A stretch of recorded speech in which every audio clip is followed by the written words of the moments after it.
Hi guys, welcome back to my YouTube channel. ನಾನು ಇವತ್ತು ಶ್ರೀ ಸಿದ್ಧಲಿಂಗೇಶ್ವರ ಸ್ವಾಮಿ ಕ್ಷೇತ್ರ ಯಡಿಯೂರಿಗೆ ಬಂದಿದ್ದೀನಿ.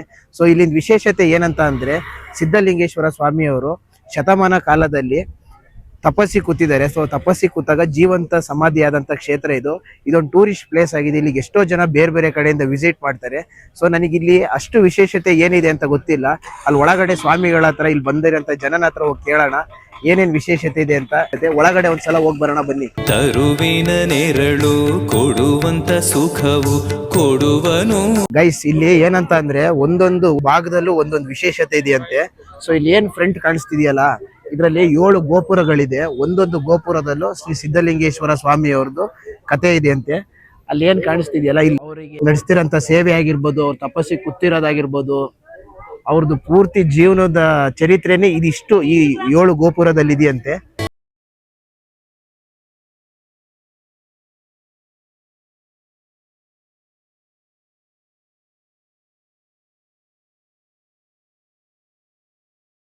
ಭೂಲೋಕದಲ್ಲಿ ಶಿವನ ಧರ್ಮ ಅಶಿಶ ಹೋಗ್ತಾ ಇರುತ್ತೆ, ಮತ್ತೆ ಅಧರ್ಮ, ಅನೀತಿ, ಅನ್ಯಾಯ ಇವೆಲ್ಲ ಜಾಸ್ತಿ ಆಗ್ತಾ ಇರ್ತದೆ. ಅವಾಗ ನಾರದರು ಹೋಗಿ ಭೂಲೋಕದಲ್ಲಿ ಅಧರ್ಮ, ಅನೀತಿ ಅದೆಲ್ಲ ಜಾಸ್ತಿ ಆಗ್ತಾ ಇದೆ, ದಯವಿಟ್ಟು ನೀವು ಭೂಲೋಕದ ಕಡೆ ಗಮನ ಕೊಡಬೇಕು ಅಂತ ನಾರದರು ಶಿವನಲ್ಲಿ ಅಪ್ಪಣೆ ಪ್ರಾರ್ಥನೆ ಮಾಡ್ತಾರೆ. ಆಗ ಈಶ್ವರರು ತನ್ನ ಆತ್ಮಲಿಂಗನೇ ನಿರಂಜನ ಗಣೇಶ್ವರನಾಗಿ ನೀನು ಅವತಾರ ಮಾಡಿ ಧರ್ಮ ಪ್ರಚಾರ ಮಾಡಿ ಷಟ್ಸ್ಥಲ ಜ್ಞಾನ ವೀರಶೈವ ಧರ್ಮ, ಅವರು ಷಟ್ಸ್ಥಲ ಜ್ಞಾನ ವಚನ ಬರೀತಾರೆ. ಆ ರೀತಿ ಅವರು ಧರ್ಮ ಪ್ರಚಾರಕ್ಕೋಸ್ಕರ ಚಾಮರಾಜನಗರ ಅರಮಳ್ಳಿಯಲ್ಲಿ ಇದು ಬಾಳೆ ಎಲೆ ಮೇಲೆ ಮಲ್ಲಿಕಾರ್ಜುನ ಬ್ರಹ್ಮನ ಜ್ಞಾನಾಂಬೆ ಅಂತ ದಂಪತಿಗಳಿರ್ತಾರೆ, ಮಕ್ಕಳು ಇರೋದಿಲ್ಲ. ಅವರು ಗುರುಗಳು ನೀವು ತಪಸ್ ಮಾಡಿ ಅಂತ ಹೇಳ್ತಾರೆ. ಅವರು ತಪಸ್ಸು ಕೂತ್ಕೊಂಡಾಗ ಅವರು ಬಾಳೆ ಎಲೆ ಮೇಲೆ ಶಿವನ ಆತ್ಮಲಿಂಗ ಸಿದ್ಧಲಿಂಗನಾಗಿ ಅವತಾರ ಮಾಡ್ತಾರೆ. ಅವರು ಬಾಲ್ಯದಲ್ಲಿ ಗುರುಗಳಾದ್ರಿಂದ ಅವರು ಬಾಲ್ಯದಲ್ಲಿ ಪವಾಡಗಳು ಶುರುವಾಗ್ಬಿಡುತ್ತೆ. ಗುರುಕುಲಕ್ಕೆ ಸೇರಿಸ್ತಾರೆ. ಅವಾಗ ಅವರು ಹೂ ತರಬೇಕಾಗುತ್ತೆ. ಒಂದು ವಚನ ಹೇಳ್ಕೊಂಡು ಒಂದು ಶಿವನ ಧ್ಯಾನ ಮಾಡ್ಕೊಂಡು ಹೂವುಗಳೇ ಬೀಳ್ತಾ ಇರ್ತದೆ. ಆಮೇಲೆ 2ನೇದಲ್ಲಿ ಒಂದು ಹಸುವಿಗೆ ಬೇರೆ ಶಿಷ್ಯರೆಲ್ಲ ಪ್ರಸಾದ ನೀಡಿ ವಾಪಸ್ಸು ಅದು ಬರೀ ತಗೊಂಡೋಗ್ತಾರೆ ತಟ್ಟೆನ. ಇವ್ರು ಹೋದಾಗ ಶಿವನ ನೈವೇದ್ಯ ವಾಪಸ್ ತಗೊಂಡೋಗ್ತಾರೆ. ಇವ್ರು ಸಡ್ತಿ ಬಂದಾಗ ಇವ್ರೇನ್ ಮಾಡ್ತಾರೆ, ನಿಜವಾಗಿ ಬಸವನ್ನ ಒಂದು ವಚನ ಹೇಳ್ತಾರೆ. ಆಗ ನಿಜ ಬಸವನಾಗಿ ಬಂದ್ಬಿಟ್ಟು ಅವರು ಪ್ರಸಾದ ತಗೊಂತಾರೆ. ಇದು ಅಂದ್ರೆ ಬೇರೆ ವಿದ್ಯಾರ್ಥಿಗಳಿಗೆ ಇವ್ರ ಮೇಲೆ ಅಭಿವೃದ್ಧಿ ಆಗ್ತದೆ, ಸ್ವಲ್ಪ ಇದು ಬರ್ತದಲ್ಲ, ಆಗ ಗುರುಗಳು ಗೊತ್ತಾಗ್ತಿರ್ತದೆ. ಅವಾಗ ಇವ್ರಿಗೆ ಒಂದು ಶಿವಪೂಜಾ ವಿಧಿಯಲ್ಲಿ ಅವ್ರಿಗೆ ಪೂಜೆಗೆ ನೀರು, ಭಸ್ಮ ಎಲ್ಲ ಗಣಿ ಮಾಡೋದಂತ ವ್ಯವಸ್ಥೆ ಇರ್ತದೆ. ಇವ್ರ ಸರ್ತಿ ಬರ್ತದೆ. ಇವರ ಬೇಕಂತ ಶಿಷ್ಯರ ಜೊತೆಲಿ ಇರ್ತಾರಲ್ಲ, ಅವ್ರೇನ್ ಮಾಡ್ತಾರೆ, ಈ ಎಣ್ಣೆನ ಎತ್ತಿಟ್ಬಿಟ್ಟು ನೀರನ್ನ ಇಟ್ಬಿಡ್ತಾರೆ. ದೀಪ ಆರೋಧನೆ ಇರ್ತದೆ. ಇವರು ಗುರುಗಳ ಶಾಪಕ್ಕೆ ಗುರಿ ಆಗ್ಲಿ ಅಂತ. ಅವಾಗ ಅವ್ರೇನ್ ಮಾಡ್ತಾರೆ, ಸತಿ ಬಂದು ಪೂಜೆಗೆ ನೋಡಿ ಅವರು ಪೂಜೆ ಮಾಡ್ತಿದ್ದಾಗ ದೀಪ 6 ಸ್ಟೇಜಲ್ಲಿ ಇರ್ತದೆ. ಎಣ್ಣೆ ಹುಡುಕಾಡ್ತಾರೆ, ಎಣ್ಣೆ ಸಿಗೋದಿಲ್ಲ. ಹಾಗೇನ್ ಮಾಡ್ತಾರೆ, ಒಂದು ನೀರನ್ನೇ ತಗೊಂಡು ಒಂದು ವಚನ ಹೇಳಿ ಅದು ಎಣ್ಣೆ ರೂಪದಲ್ಲಿ ಅದು ಪ್ರಜ್ವಲವಾಗಿ ದೀಪ ಉರಿಯುತ್ತದೆ. ಅವಾಗ ಗುರುಗಳಿಗೆ ಗೊತ್ತಾಗುತ್ತೆ, ನೀವು ಅಸಾಮಾನ್ಯ ಪುರುಷರು, ನಿಮಗೆ ಉಪದೇಶ ಮಾಡುವಷ್ಟು ಗುರುಕುಲ ಹೇಳೋಸಿದಲ್ಲ, ನೀವು ದೇಶ ಸಂಚಾರ ಮಾಡಿ ಧರ್ಮ ಪ್ರಚಾರಕ್ಕೋಸ್ಕರ ನೀವು ಶಿಷ್ಯನೊಡನೆ ಹೊರಡಬೇಕು ಅಂತ ಅಪ್ಪಣೆ ಮಾಡ್ತಾರೆ. ಆಗ ಅವರು ಆಂಧ್ರ, ತಮಿಳುನಾಡು, ಮಲಯಾಳ, ದ್ರಾವಿಡ, ಅರುಣಾಚಲೇಶ್ವರ ಎಲ್ಲ ಕಡೆ ಕಾಲ್ನಡಿಗೆಯಲ್ಲಿ ಶಿಷ್ಯರು ಸಂಚಾರ ಮಾಡಿ ಆಮೇಲೆ ಕಡೆಯಲ್ಲಿ ಸಿದ್ಧಗಂಗಾ ಕ್ಷೇತ್ರ, ಅವರು ಒಂದು ದೊಡ್ಡ ಬಂಡೆ ಇರ್ತದೆ. ಆ ಬಂಡೆ ಮೇಲೆ ಅವರು ನೀರಿಗೋಸ್ಕರ ಹಬ್ಬಕ್ಕೂ ಇಂದಿಗೂ ಶಿವಪೂಜಾದಲ್ಲಿ ಇವರು ಹಿಂದಿದ್ದಾರೆ ಅಂದ್ರೆ ಗುರುಗಳು ಇಂದಿಗೂ ಪೂಜೆ ಮಾಡ್ತಾ ಇದ್ದಾರೆ. ಮನುಷ್ಯನ ಏನು ಜನಗಳ ತೊಂದರೆ ಏನೆಲ್ಲ ನಿವಾರಣೆ ಆಗಲಿ ಅಂದ್ಬಿಟ್ಟು ಏನ್ ಮಾಡ್ತಾರೆ, ಪ್ರತಿನಿತ್ಯ ಜನಗಳ ತೊಂದರೆಯಲ್ಲಿ ನೀವು ಬಂದವರೆಲ್ಲ ಅವ್ರು ಏನೇನ್ ಬೇಡ್ಕೊತಾರೆ ಎಲ್ಲ ಇಡೇ ಇರ್ತಾ ಇದೆ. ಇತ್ತೀಚೆಗೆ ಜನಸಂಖ್ಯೆ ಜಾಸ್ತಿ ಆಗ್ತಾ ಇದೆ. ಇಲ್ಲಿದೆ ಬಸವಣ್ಣ ಮುಂಭಾಗ, ಅಲ್ಲಿಂದ ಮೆಟ್ಲಿದೆ. ಆ ಮೆಟ್ಲಲ್ಲಿ ಇಳಿದು ಕೂತ್ಕೋತಾರೆ. ಆ ಕೂತ್ಕೊಂಡ ದಿವಸ ಯುಗಾದಿ ಹಬ್ಬದ 7ನೇ ದಿವಸ ಕೂತ್ಕೋತಾರೆ. ಅವತ್ತೇ ಮಹಾರಥೋತ್ಸವ ಆಗುತ್ತೆ. ಯುಗಾದಿ ಹಬ್ಬದ 7 ಮಹಾರಥೋತ್ಸವ ಆಗುತ್ತೆ. ತಿರ್ಗಾ ಕಾರ್ತಿಕ್ ಮಾಸದಲ್ಲಿ ಲಕ್ಷ ದೀಪೋತ್ಸವ, ಕಾರ್ತಿಕ್ ಕೊನೆಯ ಮಾಸದಲ್ಲಿ ರಾತ್ರಿ ಬೆಳ್ಳಿ ಪಲ್ಲಕ್ಕಿ ಉತ್ಸವ ಆಗುತ್ತೆ. ಶ್ರಾವಣ ಮಾಸದಲ್ಲಿ ಲಕ್ಷ ಬಿಲ್ವಾರ್ಚನೆ, ಸಹಸ್ರ ಕಮಲ ಪೂಜೆ ನಡೀತದೆ. ಭಕ್ತರಿಗೆ ಅವರ ತೊಂದರೆಗಳ ಅವರ ಭಕ್ತರ ಬೇಡಿಕೆಯಲ್ಲಿ ಈಡೇರ್ಕೊಂಡು ಎಲ್ಲರಿಗೂ ಒಳ್ಳೆಯದನ್ನ ಮಾಡ್ತಾ ಇದ್ದಾರೆ. ಅಂದ್ರೆ ಇವ್ರದ್ದು ಸಿದ್ಧಲಿಂಗೇಶ್ ವಚನಗಳು ಅಂತ ಅಂದ್ಬಿಟ್ಟು ಗ್ರಂಥಾಲಯಗಳಲ್ಲಿ ಮೈಸೂರು ಯೂನಿವರ್ಸಿಟಿಯಲ್ಲಿ ಕನ್ನಡ ಡಿಪಾರ್ಟ್ಮೆಂಟ್ ಅಲ್ಲೇ ನಾನೇ ನೋಡಿದ್ದೀನಿ. ಸಿದ್ಧಲಿಂಗೇಶ್ ವಚನಗಳು ಅಂತ ದೊಡ್ಡ ದೊಡ್ಡ ಗ್ರಂಥಗಳು, ಅಂದ್ರೆ ಹಿಂದಿನ ಆಥರ್ಗಳೆಲ್ಲ ಬರೆದಿದ್ದಾರೆ. ಹಾಗಾಗ್ಬಿಟ್ಟು ಎಲ್ಲ ವಚನಗಳೆಲ್ಲ ಬರೆದಿದೆ. ಈ ಬಸವಣ್ಣವರು 12ನೇ ಶತಮಾನ ಧರ್ಮ ಪ್ರಚಾರ ಮಾಡೋದು. ಇದು 15ನೇ ಶತಮಾನದಲ್ಲಿ ವೀರಶೈವ ಧರ್ಮ ಪ್ರಚಾರ. ಇಲ್ಲಿ ಯಡಿಯೂರು ಅಂತ ಬರಕ್ ಹೆಸರು ಏನಕ್ಕ? ಯಡಿಯೂರು ಅಂತ ಅಂದ್ರೆ ಒಂದು ಅಜ್ಜಿ ಪ್ರತಿನಿತ್ಯ ಎಡೆ ನೈವೇದ್ಯ ಮಾಡ್ತಾರೆ. ಹಿಂದೆ ಒಂದು ಅಜ್ಜಿ ಸ್ವಾಮಿಗಳಿಗೆ. ಅದಕ್ಕೋಸ್ಕರ ಎಡೆ ನೈವೇದ್ಯದಿಂದ ಎಡೆಯೂರು ಅಂತ ಅಂದ್ಬಿಟ್ಟು ಇದು ಹೆಸರು. ಇಲ್ಲಿ ಮುಂಚೆ ಕೋಡಿಹಳ್ಳಿ ಅಂತ. ಕೋಡಿಹಳ್ಳಿ ವೀರಭದ್ರ ಸ್ವಾಮಿ ಇದ್ರು. ನಂತರ ಇವ್ರು ಬಂದ ಮೇಲೆ ನೋಡಿ ಬಸವಣ್ಣ ಮುಂದೆ ವೀರಭದ್ರ ಸ್ವಾಮಿನೂ ಇದೆ. ಈ ಸ್ವಾಮಿಗಳು ಈ ತರ ಉತ್ತರಕ್ಕೆ ಮುಖ ಇದೆ, ವೀರಭದ್ರ ಸ್ವಾಮಿ ಇದು ದಕ್ಷಿಣಕ್ಕೆ ಮುಖ ಇದೆ. ಇಲ್ಲ ಒಳಗಡೆ ಬಸವಣ್ಣ. ಆಮೇಲೆ ಏನಂತಂದ್ರೆ ಇದು ಹುತ್ತದಲ್ಲಿ ಅವರು ತಪಸ್ಸಿ ಕೂತಾಗ ದನ ಒಂದು ಹಾಲು ಕೊಟ್ಟಿತ್ತು. ಅದೇ ಹಸು ಕಾಮಧೇನು ಹಸು.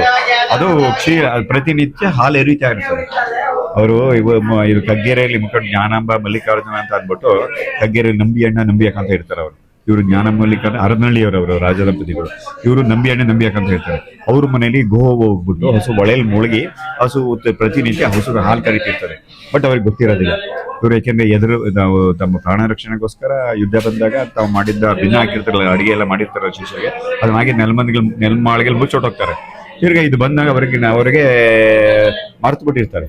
ಅವಾಗ ಹಸುವಿನಿಂದ ಅದು ಪತ್ತೆ ಆಗುತ್ತೆ. ಅದರಿಂದ ಅದನ್ನು ಕಗ್ಗೆರೆ ಕ್ಷೇತ್ರ ಅಂದ್ರೆ ತಪೋಕ್ಷೇತ್ರ. ಅಂದ್ರೆ ಅವರು ಹುತ್ತದಲ್ಲಿ ಕೂತಿರೋದ್ರಿಂದ ಅದಕ್ಕೆ ತಪೋಕ್ಷೇತ್ರ ಅಂತ. ಮೇನ್ ಅವರು ಕೂತಿರ್ದಿದ್ದು ಎಲ್ಲಿ ಅಂತಾರೆ ಸ್ವಾಮಿಗಳವರು ತಪಸ್ಸಿ ಕೂತಿದ್ರಲ್ಲ, ಕಗ್ಗೆರೆ ತಪಸ್ಸು ಕೂತ್ಕೊಂಡು ಅಲ್ಲಿಂದ 12 ವರ್ಷಗಳು ತಪಸ್ ಮಾಡ್ತಾರೆ. ಅಲ್ಲಿಂದ ಆಮೇಲೆ ಅವರು ಅಲ್ಲಿ ಕೂತಿಯ ಸ್ಥಳದಲ್ಲಿ ಒಂದು ವಿಭೂತಿ ಕಟ್ಟಿಕೊಟ್ಟು ಇಲ್ಲಿ ಬಂದದ್ದು ಇದಕ್ಕೆ ಒಂದು ಲಿಂಗಾಕರ ಪೂಜೆ ಮಾಡಿ ನಿಮ್ಮ ಏನೇ ಬೇಡಿಕೆ ನಾನು ಇಳಿಸ್ತೀನಿ ಅಂತ ಅಲ್ಲೂ ಒಂದು ವಿಭೂತಿ ಅಲ್ಲೂ ಮುಖೋಡ ಇಟ್ಟು ಪೂಜೆ ಮಾಡ್ತಾರೆ. ಇಲ್ಲೂ ಇಳಿಬೇಕು ಹೋದ್ರೆ ಅವರು ಶಿಷ್ಯಗಳ ಇರ್ತಾರಲ್ಲ ಅವ್ರೊಬ್ಬರಿಗೆ ಪಟ್ಟಾಧಿಕಾರ ಮಾಡ್ತಾರೆ. ಆ ಕಾಲದಲ್ಲಿ ಪಟ್ಟಾಧಿಕಾರ ಮಾಡಿದಾಗ ಎಲ್ಲರೂ ಬೇಡ್ಕದ ಗುರುಗಳೇ ನೀವು ಇಳಿವೈತಾ ಇದ್ದೀರಿ, ನಿಮ್ಮ ಕುರುಗು ಹಾಗೆ ನಮ್ಗೆ ಏನೋ ಬೇಕು. ಅವಾಗ ಒಂದು ವಿಭೂತಿ ಕೊಟ್ಟಿವಿ. ಆ ವಿಭೂತಿ ಗಟ್ಟಿಗೆ ನಾವು ಲಿಂಗಾಕಾರದಲ್ಲಿ ಅದನ್ನ ಕಂತೆ ಬಿಡಿಸಿ ತ್ರಿಕಾಲ ಪೂಜೆ ಮಾಡೋದು ಮುಖೋಟದ ಒಳಗಡೆ. ಆಮೇಲೆ ಮೇಲೆ ಉತ್ಸವ ಮೂರ್ತಿ ಇದೆಯಲ್ಲ, ಅದು ಆ ಮೂರ್ತಿಗೆ ರುದ್ರಾಭಿಷೇಕ, ರಥೋತ್ಸವ, ರಾಜೋತ್ಸವ ಪ್ರತಿನಿತ್ಯ ನಡೀತಾ ಇರ್ತದೆ. 365 ದಿವಸ ಏಕಾದಶಿ ರುದ್ರಾಭಿಷೇಕ 4 ಪೂಜೆ, ಮತ್ತೆ 2ನೇ ಪೂಜೆ 11 ಗಂಟೆ ರುದ್ರಾಭಿಷೇಕ, ರಥೋತ್ಸವ, ರಾಜೋತ್ಸವ, ಚಿನ್ನದ ರಥೋತ್ಸವ, ಬೆಳ್ಳಿ ರಥೋತ್ಸವ ಆಗುತ್ತೆ. ರಾತ್ರಿ ರುದ್ರಾಭಿಷೇಕ, ಮಾಮೂಲಿ ಸೇವೆ, ರಾಜೋತ್ಸವ, ರಥೋತ್ಸವ ಸೇವೆಗಳು ನಡೀತವೆ. ಇವ್ರು ಸಿದ್ಧಗಂಗಾ ಸ್ವಾಮಿಯವರು ಇಲ್ಲಿಗೆ ಬಂದು ಅವರು ಕೂತಿರೋದ ಇಲ್ಲಿ ಇದ್ರು? ಇಲ್ಲ, ಅಲ್ಲಿ ಇವರು ಬರ್ಬೇಕಾದ್ರೆ ದೊಡ್ಡ ಬಂಡೆ ಇರ್ತದೆ. ಬಂಡೆ ಮೇಲೆ ತನ್ನ ಹೆಬ್ಬೆ ಅದು ನೀರು ಸಿಗೋದಿಲ್ಲ. ಒಬ್ಬ ನೀರಿಗೆ ಹೋಗೋರು ಆಹಾಕಾರ ನೀರಿಗೋಸ್ಕರ ಅವಾಗ ನೀರು ಅಂತಿರ್ತಾರೆ. ಆಗ ತನ್ನ ಹೆಬ್ಬೆರಳಿನಿಂದ ಅವರು ಒತ್ತುತ್ತಾರೆ. ಗಂಗೆದೊಂದು ಶಿವನೊಂದೊಂದು ವಚನ ಹೇಳ್ತಾರೆ. ತನ್ನ ಹೆಬ್ಬೆರಳಿನಿಂದ ಸಿದ್ಧಲಿಂಗನಿಂದ ಗಂಗೆ ಉತ್ಪತ್ತಿಯಾದ್ರಿಂದ ಸಿದ್ಧಗಂಗಾ ಕ್ಷೇತ್ರ ಆಗುತ್ತೆ. ಅದು ಇಂದಿಗೂ ವಿದ್ಯಾಕ್ಷೇತ್ರವಾಗಲಿ ದಾಸೋಹ ಕ್ಷೇತ್ರವಾಗಲಿ ಅಂತ ಆಗ ಈಗ ನೋಡಿ, ಇನ್ನು ವಿದ್ಯಾಕ್ಷೇತ್ರ ದಾಸೋಹ ಇನ್ನೂ ಉನ್ನತ ಮಾಡಿ ನಡೀತಾ ಇದೆ ಸಿದ್ಧಗಂಗಾ ಕ್ಷೇತ್ರ. ಅಂದ್ರೆ ಇವರು 700 ಶಿಷ್ಯರು ಇರ್ತಾರೆ. ಇವರು 700 ಕಡೆ ಇವ್ರದ್ದು ಇದಿದೆ ಮಠಾದಿದೆ. 700 ಶಿಷ್ಯರಿಗೆ ಒಂದೊಂದ್ ಕಡೆ ಇದು ಮಾಡಿ 701 ಶಿಷ್ಯರು ಇವರಿಗೆ. ಈ ಬಸವಣ್ಣವರು ಅವರು ಶಿವ ಧರ್ಮ ಪ್ರಚಾರ ಮಾಡಿ ಇವರು ವೀರಶೈವ ಅಂದ್ರೆ ಅಂದ್ರೆ 6 ಗುರು, ಲಿಂಗ, ಜಂಗಮ, ಪ್ರಸಾದ, ಶರಣ, ಐಕ್ಯ. ಅಂದ್ರೆ ಗುರು ಅಂದ್ರೇನು, ಲಿಂಗ ಅಂದ್ರೇನು, ಶರಣ ಅಂದ್ರೇನು, ಐಕ್ಯ ಅಂದ್ರೆ ಇದನ್ನ ಬಗ್ಗೆ ಇವರು ಡೀಟೇಲ್ ಆಗಿ ವಚನದಲ್ಲಿ ಪುಸ್ತಕದಲ್ಲಿ ಬರ್ದಿರ್ತಾರೆ. ಇಲ್ಲಿ ಒಂದೊಂದು ಕೆತ್ತನೆ ಮಾಡಿದಾರೆ ಪೂರ್ತಿ. ಅವರು ಪವಾಡಗಳು ಮೇಲ್ಗಡೆ ಇದೆಯಲ್ಲ, ಸದ್ಯಕ್ಕೆ 36 ಪವಾಡ ಇದೆ. ಅಂದ್ರೆ ಅವರು ಒಬ್ಬ ಹಸು ಸಾಕಿರ್ತಾನೆ, ಅದು ಏನ್ ಮಾಡ್ತಾನೆ ನೋಡಿ, ಪ್ರತಿನಿತ್ಯ ಹೊಲದಲ್ಲಿ ಮೇಯ್ತಾ ಇರ್ತದೆ.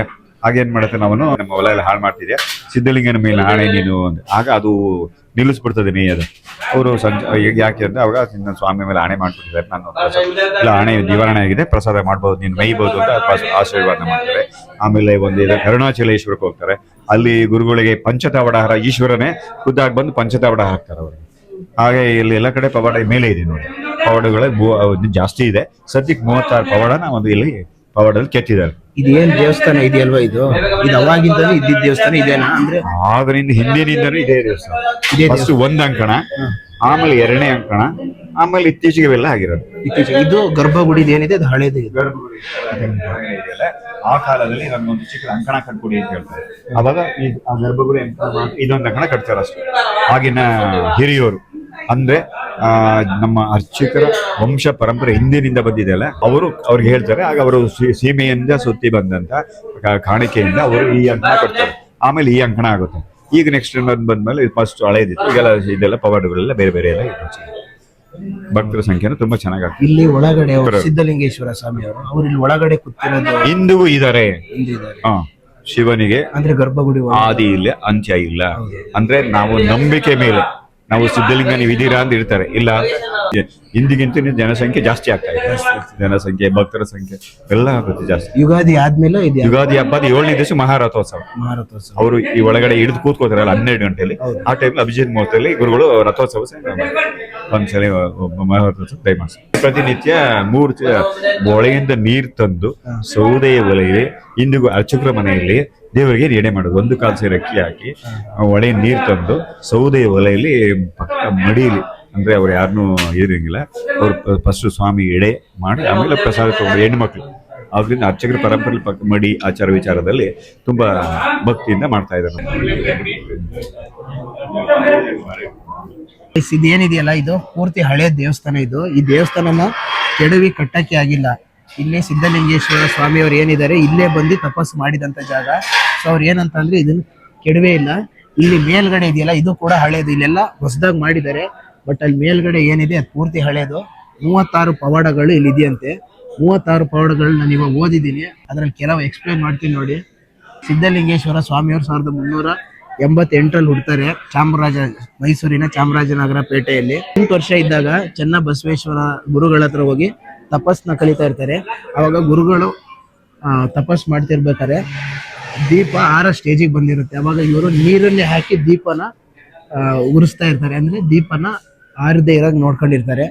ಇದೆಲ್ಲ ಪವಾಡಗಳು. ಆಮೇಲೆ ಇವ್ರು ಸ್ವಲ್ಪ ದೊಡ್ಡ ಆದ್ಮೇಲೆ ಇವರು ಪಟ್ಟಾಭಿಷೇಕ ಮಾಡಿ ದೇಶ ಸಂಚಾರ ಮಾಡಕ್ ಹೋಗ್ತಾರೆ. ಸೊ ದೇಶ ಸಂಚಾರ ಮಾಡಕ್ ಹೋದಾಗ ಮಧ್ಯಪ್ರದೇಶಿಗೆ ಹೋಗ್ತಾರೆ. ಮಧ್ಯಪ್ರದೇಶದಾಗ ಹೋದಾಗ ಹುಲಿ ದನನ್ ತಿನ್ನಕ್ ಬಂದಿರುತ್ತೆ. ಇವ್ರು ಸಿದ್ಧಲಿಂಗೇಶ್ವರ ಸ್ವಾಮಿಯವರು ಆ ಹುಲಿ ದನನ್ ತಿಂದೇ ಇರಾಗ್ ಮಾಡ್ತಾರೆ. ಇದು ಒಂದು ಪವಾಡ ಅಂತಾನೆ ಹೇಳ್ಬೋದು. ಸಿದ್ಧಗಂಗಾ ಕ್ಷೇತ್ರದ ಒಬ್ರು ರೋಗ ಪೀಡಿತವಾಗಿರ್ತಾರೆ. ಅವ್ರಿಗೆ ಏನ್ ಮಾಡಿದ್ದಾರೆ ಅಂತ ಅಂದ್ರೆ ತೀರ್ಥ ಸ್ನಾನ ಮಾಡಿಸಿ ಅವ್ರ ರೋಗ ಏನಿದೆ ಆ ರೋಗನ ಪೂರ್ತಿ ನಿವಾರಣೆ ಮಾಡಿದ್ದಾರೆ. ಆಮೇಲೆ ಒಬ್ರು ಮಹಿಳೆ ಅಡಿಗೆ ಮಾಡ್ತಾ ಇರ್ಬೇಕಾರೆ ಅವ್ರ ಮಡಿಕೆನೆ ಒಡೆದೋಗುತ್ತೆ. ಆ ಮಡಿಕೆ ಒಡೆದೋಗಿದ್ನ ಅವರು ಶ್ರೀ ಸಿದ್ಧಲಿಂಗೇಶ್ವರ ಸ್ವಾಮಿ ನೆನ್ಸ್ಕೊಂಡಿದ ತಕ್ಷಣ ಮಡಿಕೆ ಯಾವ್ದು ಯಥಾ ರೂಪದಲ್ಲಿರುತ್ತೆ ಆ ತರ ಮಾಡೋರಂಗ ಆ ತರ ಪವಾಡಗಳು ಮಾಡಿದ್ದಾರೆ. ಗೈಸ್ ಇನ್ನೂ ಸುಮಾರು ಪವಾಡಗಳಿದೆ. ಇಲ್ಲಿ 36 ಪವಾಡಗಳು ಹಾಕಿದ್ದಾರೆ. ನನಗೆ ಗೊತ್ತಿದ್ದಷ್ಟು, ನನಗೆ ನೆನಪಿದ್ದಷ್ಟು ಹೇಳಿದ್ದೀನಿ.